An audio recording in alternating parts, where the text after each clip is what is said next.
जब पूछा जाता है कि मॉडर्न पीरियोडिक टेबल किसने बनाई, तो आप हेनरी मोजले का नाम लेते हैं।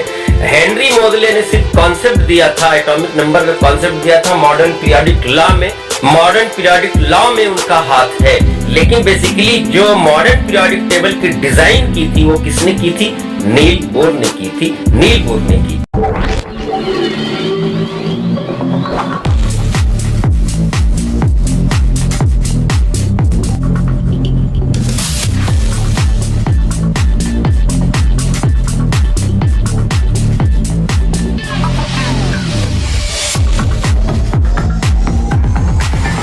हेलो माय डियर स्टूडेंट्स, पिछली क्लास में आपने मेंडलीफ पीरियोडिक टेबल को डिस्कस किया था।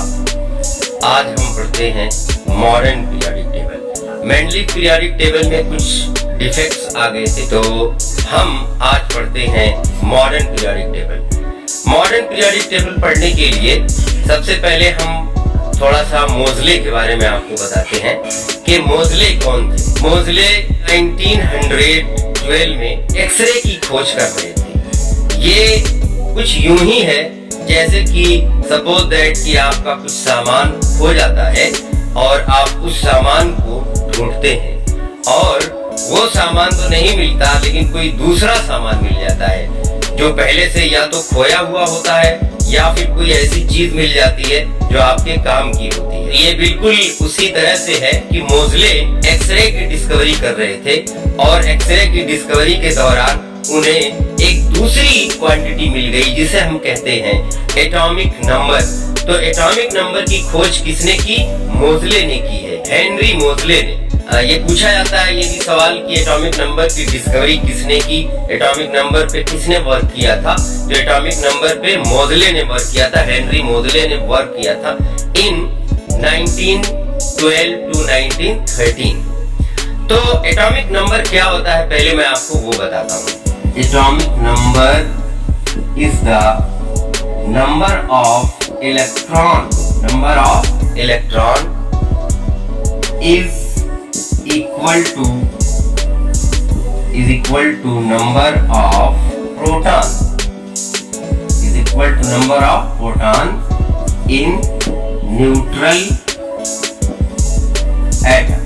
न्यूट्रल एटम की अगर हम बात करें, न्यूट्रल एटम में बेसिकली जितने इलेक्ट्रॉन्स होते हैं उतने ही प्रोटॉन्स होते हैं और इसीलिए एटम न्यूट्रल कहा जाता है, क्योंकि आपको पता है कि इलेक्ट्रॉन पे नेगेटिव चार्ज और प्रोटॉन पे पॉजिटिव चार्ज होता है। जितने इलेक्ट्रॉन्स होंगे उतने ही प्रोटॉन्स अगर होते हैं, तो इसका मतलब ये है कि एटम न्यूट्रल होता है।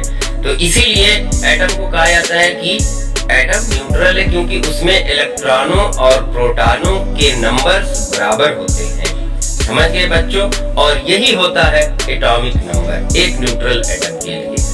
आयन के लिए जब आयन बनता है तो उसमें इलेक्ट्रॉन्स डिफर करते हैं, इलेक्ट्रॉन्स या तो कम होते हैं या ज्यादा हो जाते हैं। अगर इलेक्ट्रॉन्स कम हो जाते हैं तो पॉजिटिव एक प्रोटॉन एग्जिस्ट कर जाता है और उस एटम पे पॉजिटिव चार्ज आता है। अगर इलेक्ट्रॉन ज्यादा होते हैं तो प्रोटॉन्स कम हो जाते हैं और उसमें इलेक्ट्रॉन्स उभर के आते हैं तो उस पे नेगेटिव चार्ज होता है। एनीवे ये एक दूसरी बात है।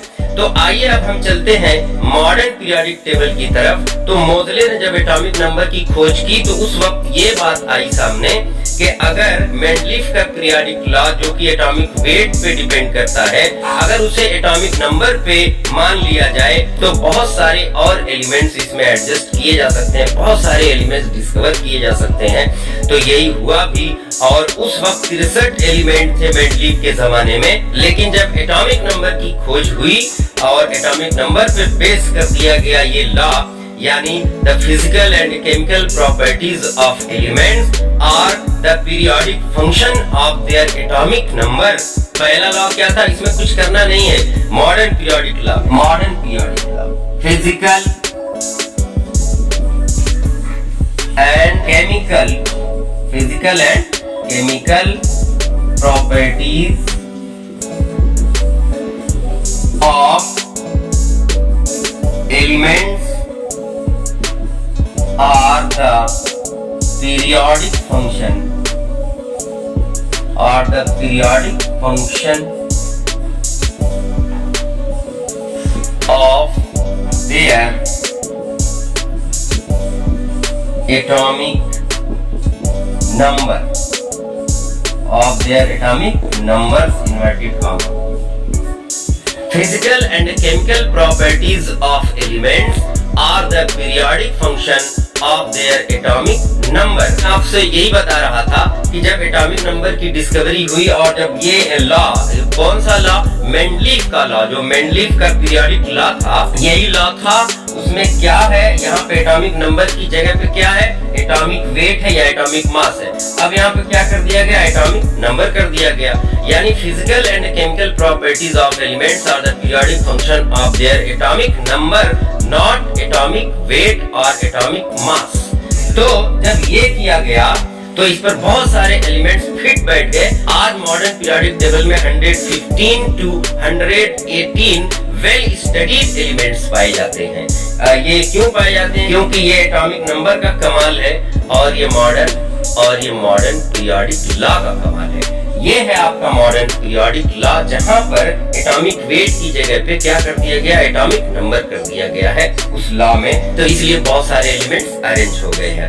तो ये है मॉडर्न पीरियोडिक टेबल का लॉ। अब इस मॉडर्न पीरियोडिक टेबल के लॉ की बेसिस पर नील बोर्स ने पीरियोडिक टेबल का कंस्ट्रक्शन किया, उसकी डिजाइन बनाई। किसने बनाई, ये याद रखिएगा। इसमें भी आप कंफ्यूज कर जाते हैं।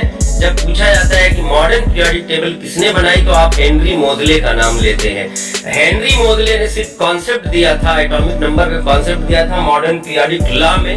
मॉडर्न पीरियोडिक लॉ में उनका हाथ है, लेकिन बेसिकली जो मॉडर्न पीरियोडिक टेबल की डिजाइन की थी वो किसने की थी, नील बोर ने की थी। तो सबसे पहले हम मॉडर्न पीरियोडिक टेबल की एक डिजाइन बनाते हैं, रफ डिजाइन, आपको समझाने के लिए। उसके बाद फिर मॉडर्न पीरियोडिक टेबल आप डिफरेंट जगहों से देख सकते हैं, गूगल से देख सकते हैं, अपनी बुक्स में देख सकते हैं, और यहाँ पर भी मैं आपको स्क्रीन पे दिखा दूंगा। देखिए पहले एक rough diagram modern periodic table बनाने के लिए। देखिए ये आपको एक ग्रुप बनाना है, इस तरह से कुछ बनाएंगे आप। ये आपका एस ब्लॉक, एस ब्लॉक में दो ग्रुप बनाए गए। ये आपका एस ब्लॉक, उसके बाद यहाँ आपका शुरू हो जाएगा डी ब्लॉक, और फिर यहाँ से आपका शुरू हो जाएगा पी ब्लॉक, पी ब्लॉक। ये है एक rough design modern periodic table की। देखिए क्या है, ये एस ब्लॉक है। देखिए इस पर एस ब्लॉक लिखा हुआ है। एस ब्लॉक में दो ग्रुप्स हैं, ग्रुप नंबर फर्स्ट और ये सेकेंड। उसके बाद फिर ये आपका है डी ब्लॉक, और डी ब्लॉक में 10 ग्रुप्स हैं बेसिकली। अगर आप चाहें तो यहाँ पे बना भी सकते हैं या इसी छोड़ सकते हैं। 1 2 3 4 5 6 7 8 9 10, तो इसमें 10 ग्रुप्स आ जाएंगे। फिर यहाँ पे जो लेंथेनम है, डी ब्लॉक के फर्स्ट ग्रुप में यहाँ पे लेंथेनम आएगा, और यहाँ पे थोड़ा सा और नीचे आप आ जाएंगे तो क्या आ जाएगा, एक्टिनियम आ जाएगा। लेंथेनम, यहाँ पे नाम लिख देता हूँ। और ये है आपका एक्टिनियम। तो लेंथेनम से निकाल करके यहाँ पे लेंथेनॉइड सीरीज बनाई गई। ये बेसिकली कहा जाता है कि लेंथेनम के नीचे, लेंथेनम के पीछे 14 एलिमेंट्स हैं। लेंथेनम के 14 बच्चे हैं मान लीजिए, और उन 14 बच्चों को यहाँ बनाया गया। इसी तरह से एक्टिनियम के 14 बच्चे हैं, तो एक्टिनियम के 14 बच्चों को यहाँ बनाया गया। और ये इसको कहते हैं एफ ब्लॉक। क्या कहते हैं बच्चों, एफ ब्लॉक एलिमेंट, इसको हम कहते हैं एफ ब्लॉक एलिमेंट। और ये है डी ब्लॉक एलिमेंट। यहाँ पे सब पे आप एलिमेंट भी लिख सकते हैं, और अगर नहीं लिखते हैं तो भी कोई बात नहीं, ये सब एलिमेंट ही है, एलिमेंट की ही बात हो रही है। तो ये S block elements, D block elements, D के अंदर लेंथेनम और एक्टिनियम के पीछे 14 एलिमेंट्स हैं, यानी टोटल कितने हो गए, 28 एलिमेंट्स हो गए। तो उनको एफ ब्लॉक में रखा गया। फिर उसके बाद ये है आपका पी ब्लॉक, और पी ब्लॉक में टोटल आपके कितने 6 ग्रुप्स हैं, 1 2 3 4 5 एंड 6।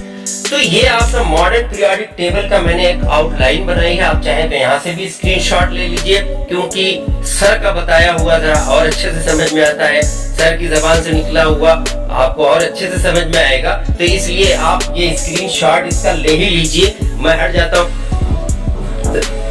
ओके, तो आपने स्क्रीनशॉट इसका ले लिया होगा और देख लिया होगा। अब इसी चीज को आप वेल ऑर्गेनाइज्ड वे में आप बुक से देख सकते हैं, गूगल पे देख सकते हैं, और मैं एक स्क्रीन पे आपको दिखाना चाहता हूँ। स्क्रीन पे भी आप देख लीजिए मॉडर्न पीरियोडिक टेबल। तो ये है बच्चों मॉडर्न पीरियोडिक टेबल, जिसमें 4 ब्लॉक्स हैं।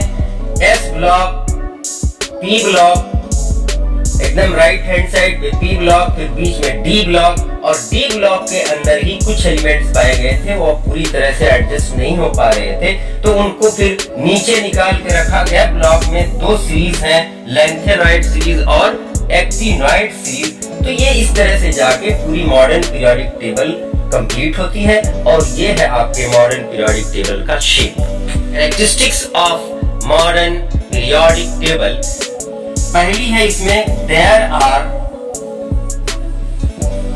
7 periods, there are 7 periods and 18 groups and 18 groups। देखिए 10 ग्रुप्स और बढ़ गए इसमें। कितने ग्रुप्स बढ़ गए? 10 ग्रुप। मैंने क्यों कहा? क्योंकि मेंडलीव की पीरियोडिक टेबल में 8 ग्रुप्स थे और इसमें 10 और बढ़ गए, तो टोटल कितने हो गए? 18 ग्रुप्स हो गए। तो लिखे modern periodic table MPT, modern periodic table is based on atomic number, so modern periodic law was given। तो modern periodic table modern periodic law पे बेस करती है, एटॉमिक नंबर पे बेस करती है, एटॉमिक मास पर बेस नहीं करती। ये है आपकी main characteristics of modern periodic table. Periodicity in elements. Periodicity पहले भी बता चुका हूँ, पीरियोडिक फंक्शन क्या होता है, पीरियोडिसिटी क्या होती है, और अब फिर बताने जा रहा हूँ। पीरियोडिसिटी बेसिकली जो है रिपीटिशन ऑफ द प्रॉपर्टी है एलिमेंट्स की, repetition of property. When after gap of time or some lag of time, gap of time is the similar. When after gap of time the properties of elements in the group becomes equal, this is called as periodic properties। इसी को हम क्या कहते हैं? Periodic property कहते हैं। किसको कहते हैं? फॉर एग्जाम्पल आप यहाँ पे देखिए, अब आपको और अच्छे से समझ में आएगा। जैसे मैं लिखता हूँ लिथियम एक ग्रुप में, अल्कली मेटल के ग्रुप में, यानी फर्स्ट ग्रुप में, एस ब्लॉक के फर्स्ट ग्रुप में। फिर लिख दिया मैंने सोडियम, लिथियम के एटॉमिक नंबर 3, सोडियम का 11, पोटेशियम का 19, फिर रुबीडियम का 37 और सीजियम का 55 और फ्रेंशियम का 87। फर्स्ट ग्रुप के एलिमेंट्स है ये, एस ब्लॉक के फर्स्ट ग्रुप के। अब इसका मैं इलेक्ट्रॉनिक कॉन्फ़िगरेशन करने जा रहा हूँ। इसका कर दिया 2 और 1, इसका कर दिया 2 8 और 1, इसका कर दिया 2 8 8 1, इसका कर दिया 2 8 और 18, फिर 8 और 1। अब इसको देख लीजिए कि ये सही लिखा है या नहीं लिखा है। 28 और 8 कितना हो गया? 36, 36 और 1 37, 37। इसी तरह से जब आप इन दो एलिमेंट्स का और करेंगे तो उसमें 2 8 18 32 भी आ जाएगा। लेकिन इनकी प्रॉपर्टी ये है, इनकी जो प्रॉपर्टी सेम हो रही है, जो रिपीट हो रही है, वो क्या है? देखो मैं सर्कल कर रहा हूँ। एक प्रॉपर्टी सब में आप ध्यान दीजिए, तो सब में इनके लास्ट वैलेंस शेल इलेक्ट्रॉन्स कितने हैं? 1 है। तो सब में बनाते आप देखिए, after some gap of time का मतलब ये लैग ऑफ टाइम का मतलब यहाँ पे एटॉमिक नंबर 3 था, यहाँ पे 11 हो गया। लेकिन 3 के बाद 11 तो हो गया, डिफरेंस आया, लेकिन इनकी प्रॉपर्टी सेम है, क्योंकि इनके लास्ट ऑर्बिट में सिर्फ और सिर्फ कितने इलेक्ट्रॉन्स है? 1 इलेक्ट्रॉन है, और ये 1 इलेक्ट्रॉन हर एलिमेंट में है इस ग्रुप के। तो आप देख रहे हैं ग्रुप के मेंबर्स में सब में लास्ट इलेक्ट्रॉन कितने आ रहे हैं? 1 आ रहे हैं, इसलिए इनकी प्रॉपर्टी सेम हो रही है। After some gap of time क्यों कहा गया? क्योंकि इसका एटॉमिक नंबर 3, फिर ये 11, फिर 19, फिर 37, ये गैप हो रहा है, नंबर का गैप हो रहा है, लेकिन इनकी property after some lag of time becomes equal, बराबर हो जा रही हैं। इसलिए इसी को हम कहते हैं पीरियोडिसिटी इन एलिमेंट, और यही पीरियोडिसिटी इन एलिमेंट बहुत काम की है। इसी की बेसिस पे पूरी पीरियोडिक टेबल बना दी गई, और ये बहुत ही हेल्पफुल साबित हुई किस चीज में, स्टडी में। अगर हम लिथियम के बारे में जान गए कि लिथियम एक मेटल है, तो इनके सारे मेंबर्स क्या होंगे, मेटल होंगे। थोड़ा बहुत डिफरेंस आएगा, वो आप हायर स्टडी में कीजिएगा, 11th क्लास में या फिर बीएससी में जाके। लेकिन अभी जो जनरली हम बता रहे हैं, जनरली यही है कि इस सारे एलिमेंट्स क्या होंगे, मेटल्स होंगे। अगर ये वाटर के साथ मिलकर अपना हाइड्रोक्साइड बनाते हैं, किस तरह का हाइड्रोक्साइड बनाते हैं, उनमें वैलेंसी क्या होगी, LiOH, NaOH, KOH, RbOH। तो इस तरह का हाइड्रोक्साइड यानी एक जैसे हाइड्रोक्साइड बनेंगे। इसी तरह से एक जैसे ऑक्साइड भी बनेंगे जनरली। वैसे कुछ एलिमेंट्स अलग अलग भी ऑक्साइड बनाते हैं, जैसे सोडियम और पोटेशियम, लेकिन जो जनरल ऑक्साइड होता है उनका M2O होता है, M2O। इनका सबका क्या बनेगा, M2O टाइप का ऑक्साइड बनेगा। इसलिए ये सारे के सारे एलिमेंट एक जैसे हैं, इनका नेचर एक जैसा है, इनकी प्रॉपर्टी एक जैसी है। इसी को हम कहते हैं पीरियोडिसिटी इन एलिमेंट्स। अब मैं समझता हूं कि पीरियोडिसिटी इन एलिमेंट्स समझ में आपको आ गया। दूसरी heading, position of elements in modern periodic table. अब इसको हमको जरा सा समझना है कि different elements modern periodic table में किस तरह से रखे गए।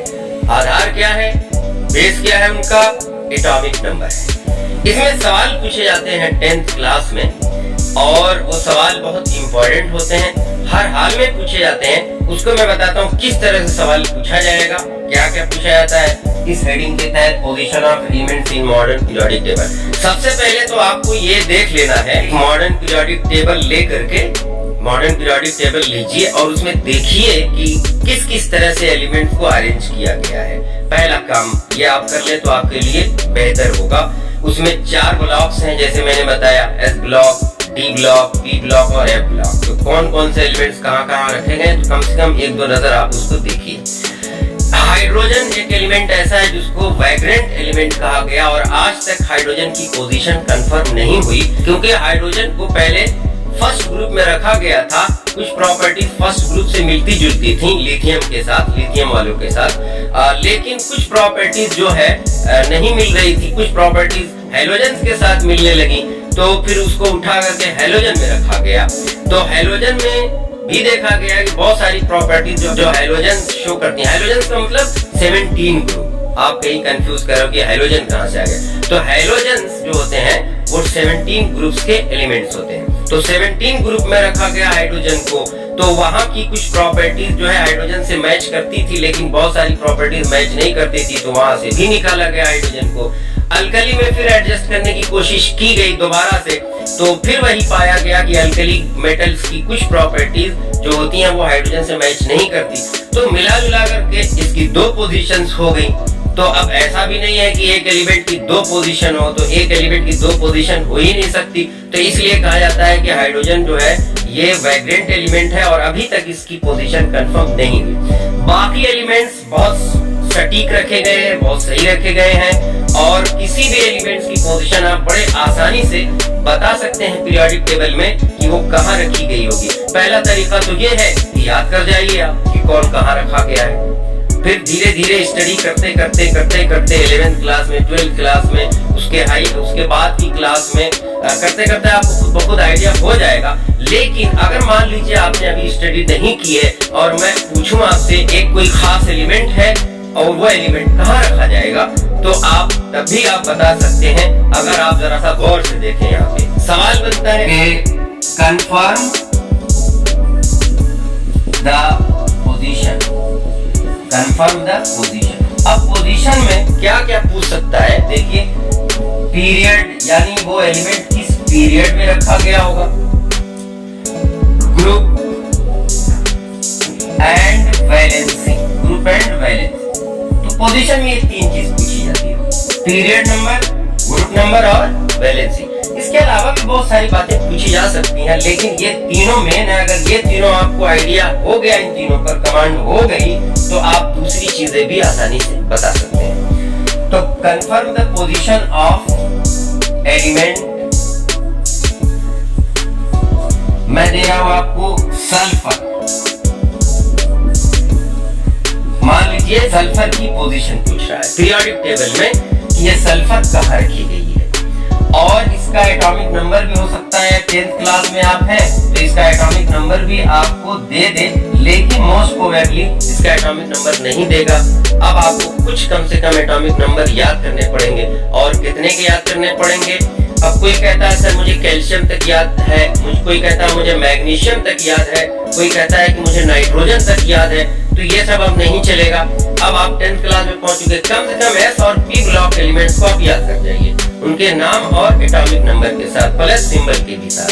सिंबल भी तो आपको पता होना चाहिए भाई। जैसे नाइट्रोजन का सिंबल क्या है, कैपिटल N है, उसका नाम क्या है, नाइट्रोजन है, उसका एटॉमिक नंबर क्या है, 7 है। तो कम से कम ये चीज आपको याद हो जानी चाहिए, और एटॉमिक मास खुद ब खुद आपको पता लग जाएगी, क्योंकि एटॉमिक मास आमतौर से एटॉमिक नंबर की 2 गुनी होती है, 2 टाइम्स होती है। जैसे नाइट्रोजन का अगर मान लीजिए 7 है एटॉमिक नंबर, तो उसका एटॉमिक मास कितना होता है, 14 होता है।